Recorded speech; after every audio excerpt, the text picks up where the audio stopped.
Hello everyone, welcome to the new video. और इस video में मैं आपको एक ऐसी चीज़ बताने वाला हूँ जिसको अगर आप समझ गए तो आप एसओ प्रीलिम्स के एग्ज़ाम इजीली निकाल सकते हो। ठीक है, ध्यान से बात करना। मैं ऑब्वियस है, मैं अपने वीडियोज़ में कुछ नया लाने की कोशिश करता हूँ जो आपको इजीली अवेलेबल नहीं मिलता है। ठीक है, या अगर मैं फ्रैंकली कहूँ तो वो ऐसी चीज़ जिसके बारे में कोई बात नहीं करना चाहता। ठीक है, तो ध्यान से सुनना, अंत तक इस वीडियो को देखना और इस पर अमल करना। देखो, आप लोग एसओ प्रीलिम्स की प्रिपरेशन स्टार्ट कर दिए हो, नोटिफिकेशन आउट है, वैकेंसीज़ की वजह से प्रेशर भी है माइंड पे। ठीक है, लेकिन जैसे मैंने पिछले वीडियो में कहा, अपनी प्रिपरेशन एकदम पुख्ता रखना, एकदम अच्छी रखना। अब आप रीजनिंग पढ़ रहे हो, मैथ्स पढ़ रहे हो, इंग्लिश पढ़ रहे हो, ठीक है, अपने एरियाज भी बना लिए। ठीक है, हम लोग बात करते हैं कि ये चैप्टर को ऐसे सॉल्व करना है, इसके लिए ये शॉर्टकट ये वगैरह है। ठीक है, लेकिन जब आप वो 2 घंटे के प्रेशर में आप जाते हो, when you have to handle 150 odd questions with around 120 minutes of time, तभी आपको एक चीज़, एक क्वालिटी है जो अगर आप करो तो डेफिनेटली आपका एग्ज़ाम क्लियर हो सकता है। और वो क्वालिटी क्या है पता है? डिसीजन मेकिंग, या फिर कह सकते हो अप्रोच। देखो, क्या होता है, जब भी आप एग्ज़ाम के लिए जाते हो तो अगर आपके पास कोई प्लान नहीं है तो मैं कहता हूँ आपके अटेम्प्ट एक नॉर्मल एवरेज में होंगे, फिर उसमें से कुछ 10-12 कटेंगे गलती के लिए, फिर उसका निगेटिव मार्किंग, फिर बचा कुचा जो आएगा वो। ठीक है, मैं कहता हूँ ऐसे प्रिपरेशन मत करो। ठीक है, हम 100 दफ़ा बात कर लेंगे लास्ट ईयर इतना कट ऑफ था, उतना कट ऑफ था, लेकिन हाँ, माइंड में रखते हो, लेकिन उसके हिसाब से अटेम्प्ट करके नहीं आते ना। आप चाहते हो जितना अच्छे से आप कर सके उतना आपके लिए बेटर है। देखो, एक चीज़ हमेशा याद रखना, जब भी आप इन एग्ज़ाम्स के लिए उतरो, आपका पहले डिसीजन क्लियर होना चाहिए, मेरे क्या क्वेश्चंस मैं पहले करूँगा, क्या बाद में करूँगा। देखो, ये क्लैरिटी बहुत पहले होनी चाहिए। कुछ लोगों को एक पज़ल ईजी लगता है तो वो पहले उठा लेते हैं। मेरी एडवाइस है, पहले पज़ल्स को हाथ मत लगा हो, भले आप दुनिया के बेस्ट पज़ल मास्टर हो, फिर भी उसको हाथ मत लगाना यार। खुदा ना खास्ता अगर उल्टा पुल्टा हो गया तो आपका प्रेशर वो अनफॉर्चुनेटली इजी क्वेश्चंस पे पड़ेगा। इनइक्वालिटी, सी लॉस, coding decoding, direction, blood relations, ranking वगैरह। तो मेरी राय है, आप लोग पहले वही एरियाज करो जो मैंने बताया था, except puzzles, everything you have to wind up. Statement वाले चैप्टर भी थोड़े बाद में रखना, इवन अगर मशीन इनपुट आउटपुट आया तो। ठीक है, क्यों पता है? क्योंकि आप एक चीज़ समझो, जब तक आप फैसले सही नहीं लोगे आपका रिजल्ट सही नहीं आएगा। ये चीज़ आपको समझनी है। मैथ्स की बात करूँ, मैथ्स में एक चीज़ तो कॉमन है, चैप्टर की हेडिंग बदलती रहती है, अंदर तो वही है ना, कैलकुलेशंस करते रहना है। तो आप लोग, मैं एक बात करूँ, आप स्टेटमेंट वाले चैप्टर हो सके तो पहले अवॉइड करो। ठीक है, पहले उस पर ध्यान मत देना। अभी आप बोलोगे कि सर 15 मार्क का अगर स्टेटमेंट आता है, स्टेटमेंट वाले मिसलेनियस, तो वो एक साथ थोड़ी आएगा, बीच बीच में आ सकता है, तो कैसे स्किप करें? आपका डाउट बराबर है कि पहले 3 आ गए मिसलेनियस, फिर आ गया एक डी आई, फिर ये।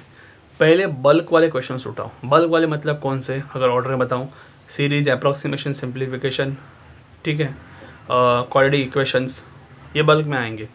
ठीक है, उसके बाद एटलीस्ट 4 डी आई तो रहेंगे, और डी आई को इनमें सबसे पीछे रखना। ठीक है, और एक चीज़ अभी क्लियर करता हूँ, अगर आपके मिसलेनियस सभी स्ट्रांग नहीं है तो चलेगा, आप, हमें 150 में से 150 नहीं निकालने हैं, या 50 में से ओपनली बंद 50 नहीं निकालने, क्योंकि हमें दिमाग ख़राब नहीं करना है, हमें अपने एरिया से फोकस करना है। ठीक है, वरना सिर्फ फॉर्मेलिटी के लिए पढ़ के जाओगे, वहाँ पे जाके गफला करोगे तो पॉइंट नहीं बनता है। उससे अच्छा है कुछ चैप्टर्स उठाओ मिसलेनियस के, वो अच्छे से करो। अगर मेरी राय मानो तो रेशो, परसेंटेज, एवरेज, क्योंकि ये तीनों तो डीआई के लिए भी लगेंगे। इसके अलावा एक प्रोबेबिलिटी अच्छे से कर सकते हो। ठीक है, प्रॉब्लम ऑन एजेस आता है तो।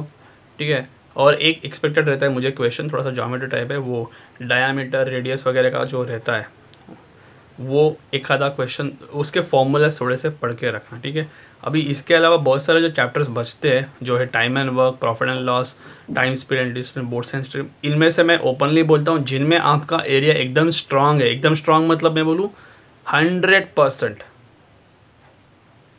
उसको ही आप प्रैक्टिस करना अच्छे से। देखो इसमें कोई शर्मिंदगी वाली बात नहीं है, मेरे को नहीं आता time and work and all, नहीं है। अगर कोई चीज़ नहीं आती है एक्सेप्ट करो, लेकिन उससे दिमाग ख़राब मत करना, क्योंकि इवेंचुअली आप देखो आपने इतने मॉक टेस्ट दिए होंगे अलग अलग वेबसाइट से, ऑनेस्टली पूछो 50 में से क्या 50 किया आपने कभी भी मैथ्स में? चैलेंज नहीं कर रहा हूँ, मैं खुद जाऊँगा, मैं नहीं करूँगा, मेरे को इतना दिमाग ख़राब नहीं करना है, मेरे को वो एग्ज़ाम क्लियर करना है। तो मेरे अपने एरियाज़ हैं जो मैं क्रैक करूँगा डेफिनेटली और आगे बढ़ूँगा। तो आप अपने मिसलिनियस के एरियाज़ खुद ढूंढो, क्योंकि मिसलिनियस में चैप्टर्स बहुत रहते हैं, स्टेटमेंट वाले में कुछ मैंने बता दिए, बाकियों में से आप चूज़ करना, ठीक है। अभी मैं एक एग्जांपल भी दूंगा थोड़ी देर में।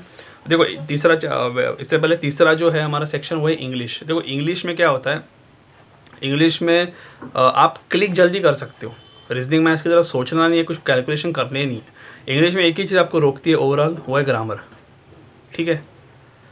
आरसी को एकदम लास्ट में रखना, भले वो 10-10 मार्क के एकदम बिग पैसेज भी आते हैं तो 20 मार्क अगर साइड में भी रख दूँ, 16-17 तक होना चाहिए, लेकिन 20 पकड़ता हूँ तो बचे 30 क्वेश्चंस, ठीक है। अब 30 में क्या आएगा, एरर्स आएगा, कनेक्टर्स आएंगे, फिर पैराजंबल आएगा, क्लोस्टेज आएगा, मेरा फेवरेट फिलर्स आएंगे, ठीक है। इनमें से पहले उठाओ, इनमें भी एक चीज़ बताता हूँ, पैराजंबल को पहले हाथ मत लगाना, क्योंकि कौन सी कैटेगरी का आएगा या आपका कंट्रोल में नहीं है।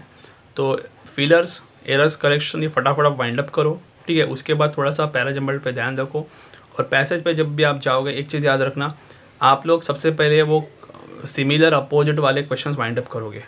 हाँ होंगे, कितने होंगे ये आपके कंट्रोल में नहीं है भाई, एक दो तो डेफिनेटली होंगे, तो वो पहले वाइंड अप करो, ठीक है। उसके बाद भी अगर टाइम मिलता है, अच्छी चीज़ है, अगर इसके बाद टाइम मिलता है तो आप देख सकते हो एक आध दूसरा क्वेश्चन 2-3 अगर उड़ा सकते हो आरसी के, that you have to decide कौन सा आरसी कंपैरेटिवली आपको इजी लगता है, ठीक है। But this should be the order. अभी मैं पूरे पेपर में आपके साथ डिसीजन मेकिंग की बात क्यों कर रहा हूँ, देखो पढ़ते ना सभी है, मान लो आपका खुद का ग्रुप है किसी क्लासेस का, किसी यूट्यूब कम्युनिटी में, किसी कोई ग्रुप में, पढ़ते सभी है, सभी बात करते कौन सा मॉक दिया क्या दिया, ठीक है। कभी ये पूछते हो डिसीजन कैसे लेते हो? नहीं पूछते, क्योंकि इस क्वालिटी को अंडर एस्टिमेट किया गया है। लास्ट के 10 मिनट बचे, 2 पजल बचे, कौन से पजल को हाथ लगाओगे? कौन से पजल को? दोनों इक्वल लेवल के, मॉडरेट लेवल के, क्या करोगे? ये डिसीजन वहाँ पे ही लोगे ना। अगर वही प्रैक्टिस अगर आप घर पे रखो, सोचो कितना प्रिपेयर होके जाओगे। एक सिंपल सा एग्जांपल देखा हूँ MS धोनी का। MS धोनी को इतना सक्सेसफुल क्यों है? क्योंकि हम बोलते हैं कि फिनिशर है, अच्छा फिनिश करता है, क्रूशल टाइम पे परफॉर्म करता है, ये सब चीज़ें करेक्ट है। और अगर ज़रूरत पड़ी तो वो राइट टाइम पे उसका छक्का आता ही आता है कि वो रन रेट कम करा सके। लेकिन एक चीज़ समझो, धोनी को पता है कहाँ पे शांत रहना है, कहाँ पे स्ट्राइक को रोटेट करना है। देखो धोनी अगर सोचेगा मैं हर बॉल पे आके छक्के मारूंगा तो वो इतना कामयाब नहीं होता था। वैसे ही अगर आप सोचते हो एग्जाम में जाके मैं डायरेक्ट सॉल्व करूंगा, नहीं होता। आपकी स्ट्रैटेजी होनी चाहिए। जब धोनी बॉल को रिस्पेक्ट करता है, बॉल को लीव करता है, तो वो ऐसा क्वेश्चन है जो उसको बाद में सॉल्व करना है। ट्रेंड बॉल जो बॉलर न्यूजीलैंड का, अगर वो अच्छी गेंदबाजी कर रहा है तो उसको डिफेंड करेगा, लास्ट में बचा के रखेगा ज़रूरत पड़ी तो। कंपेयर देखो मैं किस तरीके से कर रहा हूँ, ध्यान से सुनिएगा। सिमिलर एग्जाम्पल, टेंडुलकर को हम कितना क्यों बोलते हो? हम बोलते हैं यार सर टेंडुलकर बैटिंग की या क्रिकेट की किताब लिखी जाएगी तो टेंडुलकर का एक चैप्टर डेफिनेटली रहेगा बैटिंग पे, ठीक है। बिकॉज इतने रिकॉर्ड्स है, इतनी सेंचुरी, 100 सेंचुरीज तो इतना वायरल हुआ था वो टाइम पे। तो ये सब चीज़ें अपनी चीज़ है, लेकिन मेन चीज़ क्या है, सचिन को पता है किसको टारगेट करना है, किस बॉलर को किसको रिस्पेक्ट देनी है। अगर सचिन हर बॉल पे सोचेगा मैं द सचिन हूँ, मैं कुछ भी कर सकता हूँ, मैं हर बॉल पे चौका छक्का मार सकता हूँ, तो वो इतना सक्सेसफुल नहीं होता था। ये चीज़ आप समझो। आप इन एग्जाम्पल्स को इसी तरीके से समझोगे ना कि उनके लिए टफ बॉल जब आती है किसी की, तो डेफिनेट है कि वो लोग एक रिस्पेक्ट देते हैं। तो वैसे ही है, आपको जब समझ में आना चाहिए कौन से क्वेश्चंस को पहले रिस्पेक्ट देना है और बाद में उसको करना है। This is how you have to see. और देखो जो डिसीजन मेकिंग अच्छे लेगा करेक्ट क्वेश्चंस पिक करने की, वो इस राह में आगे बढ़ेगा। 2 मॉडरेट पजल्स में जब आप सही फैसला करते हो तो आप उसमें अपना टाइम दोगे, फिर 4-5 मिनट जो भी है अगर गलत पजल में टाइम दे दिया, फिर 5 मिनट के बाद कॉल लिया, भाई नहीं होगा मेरे से, तो टाइम भी वेस्ट, 5 मार्क भी वेस्ट, प्रेशर पड़ा दूसरे क्वेश्चंस पे, और कोई इन चीज़ों के बारे में बात नहीं करता, कोई नहीं। सॉरी टू से, बट मैं बहुत लोगों को देखता हूँ, ये पजल ऐसे सॉल्व करना है, वो पजल वैसे सॉल्व करना है, डिफिकल्ट पजल सॉल्व करके देते हैं, पर बात कौन करेगा भाई? जब नैया डूब रही हो तब पार कैसे करना, ये सीखना चाहिए, ये आर्ट है। जो कुछ लोग पर्सनल में मैसेज करते हो, मैंने उनको बता दिया क्या चल रहा है, मैं सब चीज़ें देख रहा हूँ, तो मैं जानबूझ के बारीकी से पॉइंट लाता हूँ। पढ़ आप सभी रहे हो, काबिलियत पे शक नहीं है, लेकिन 2 घंटे में जो काबिलियत होगी उसके बारे में आपको अपने आप से सवाल करने चाहिए। सिर्फ ये बात नहीं करनी चाहिए वो पजल डिफ़िकल्ट था, ये था। एक चीज़ याद रखो, अगर आपको एग्ज़ाम डिफ़िकल्ट जाता है, या आपको क्या सभी को जाता है, तो सभी को एग्ज़ाम डिफ़िकल्ट है, लेकिन इसके बावजूद भी कुछ बच्चे क्लियर करेंगे ना, सीट्स तो भरेंगी ना। चलो कट ऑफ उतरेगा, उसके बाद में 100 दफ़ा आप चर्चा करोगे, कट ऑफ उतरेगी ना, फिर उन लोगों को भी प्रेशर पड़ा है ना, उन लोगों ने फिर भी एग्ज़ाम निकाला ना। क्यों? क्योंकि उन लोगों ने अपनी प्रैक्टिस से अपना माइंडसेट इस तरीके से रखा है कि प्रेशर में परफॉर्म कैसे करें। इसीलिए MS धोनी उस पायदान पे है कि प्रेशर में परफॉर्म कैसे करें। अगर आप ये चीज़ सीख गए, अगर आप ये डिसीजन मेकिंग या अप्रोच स्टाइल सीख गए, डेफिनेट है आपको कोई रोक नहीं पाएगा। फिर इस क्वालिटी पे काम करो। अपने मॉक टेस्ट को सिर्फ इतना मत देखो, मेरे को 150 में से इतना मिला, 125 में से इतना मिला, ये मत देखो, सिर्फ इतना ही मत देखो। सिर्फ ये भी देखो आपकी एक्यूरेसी कितनी है, आपके कौन से क्वेश्चंस हमेशा राइट जाते हैं, आपके कौन से क्वेश्चन हमेशा रॉन्ग जाते हैं। इसका पेपर पे ग्राफ बनाओ, लिख के लो कि पैराजम्बल मेरा हमेशा ही गड़बड़ है, 5 में से 1-2 ही मिलता है, तो ये मेरे को मानना पड़ेगा, ये मेरा वीकनेस है, I need to work upon it. आपको एरियाज समझ में आएंगे, आपको डिसीजन समझ में आएंगे। पैराजम्बल पहले ही करते हो, आपको लगता है एक्साइटमेंट में जल्दी जल्दी होगा 5 मार्क्स मिलेंगे, यहीं पे आपकी गड़बड़ हो जाती है। इसलिए मैंने कहा फिलर सेंटेंस, ये सिंगुलर वाले क्वेश्चन फटाफट वाइंड अप करना, और इसको बोलते हैं फैसला, यानी कि डिसीजन मेकिंग। इन चीज़ों पे काम करो, मैं गारंटी के साथ कहता हूँ आपका परफॉर्मेंस बहुत इम्प्रूव होगा। और कभी भी याद रखना, जब तक इस एग्ज़ाम के वर्ल्ड में हो, अपने आप को डिफ्रेंशिएट करना सीखो। पढ़ते सभी है, सभी लोग यूट्यूब देखते हैं, सभी लोग क्लासेस या किसी ना किसी सोर्स से पढ़ते रहते हैं। कुछ नहीं सोर्स रहा तो खुद की मेहनत से पढ़ते सभी है, लेकिन अपने आप को डिफरेंशिएट कितना करते हैं, इससे वो तय होता है आपका कि आप अगले राउंड में जाओगे या नहीं जाओगे। तो कुछ क्वालिटीज़ ऐसे डेवलप करो जिससे आप अपने आप को डिफरेंशिएट कर सकते हो, जो है डिसीजन मेकिंग। डिसीजन अच्छे करो, डेफिनेटली आप जो आज डिसीजन लोगे वो आपको कुछ महीनों बाद समझ में आएगा कि आप कामयाब हो सकते हो। Thanks for watching, thank you.